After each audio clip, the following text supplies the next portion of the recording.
Une fois n'est pas coutume, la pose de la première pierre de la construction du nouveau bâtiment d'hospitalisation des hôpitaux du Léman a eu lieu alors que le chantier est déjà bien avancé. Lancés l'été dernier, ces travaux d'envergure ont pour objectif de transformer et de renforcer l'offre de soins de proximité ici à Thonon-les-Bains. C'est l'avenir.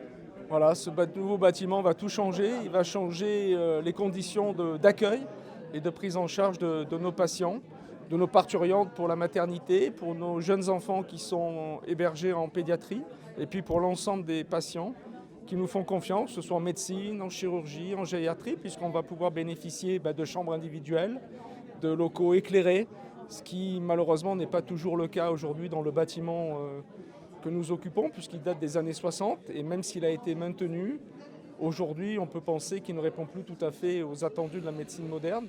Ce nouveau bâtiment de 7200 m², réparti sur 2 étages, pourra accueillir au total 180 lits, que ce soit en chirurgie, en obstétrique, en pédiatrie, en médecine ou encore en gériatrie. Implanté juste à côté du site historique Georges Pianta, ce chantier a néanmoins ses propres spécificités. On est actuellement sur une zone qui était un ancien parking du personnel, qui le restera à terme. C'est la raison pour laquelle on a surélevé le bâtiment pour pouvoir garder des places de parking en dessous.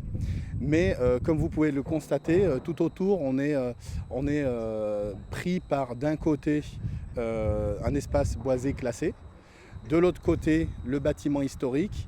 Et justement, on est dans une cour logistique où on a énormément d'allées et venues de camions pour nos livraisons du quotidien. Le coût final de cette nouvelle infrastructure s'élève à 30 millions d'euros, dont la moitié est financée par l'Agence régionale de santé, qui espère ainsi lutter contre la concurrence suisse. C'est un moment positif et qui crée ainsi des conditions d'exercice pour les professionnels qui sont améliorées, mais aussi des conditions de prise en charge par les malades de fait.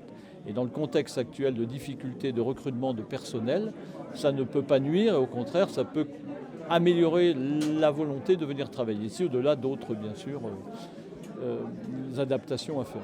Quant à la deuxième tranche du financement du futur établissement, elle est assurée par le groupement hospitalier de territoire Léman-Mont-Blanc via un fonds mutualisé du Chal. Les hôpitaux du Léman ont toute leur place dans le dispositif, dans le Chablais, et donc ça va aussi, cette opération, montrer qu'il n'y a aucun plan sur une dévitalisation des hôpitaux du Léman, bien au contraire. Dans le cadre de la coopération et de l'intelligence de fonctionnement, c'est le Chal, à l'époque j'étais président, qui a délibéré pour venir donner un coup de main de 15 millions d'euros dans la modernisation des hôpitaux du Léman. Voilà, donc il y a l'État avec l'ARS et il y a le Chal. Si les délais sont respectés, la livraison du nouveau bâtiment est prévue pour avril 2024. Sa mise en service devrait intervenir environ 3 mois plus tard. Prochain axe de modernisation pour les HDL, le service des urgences.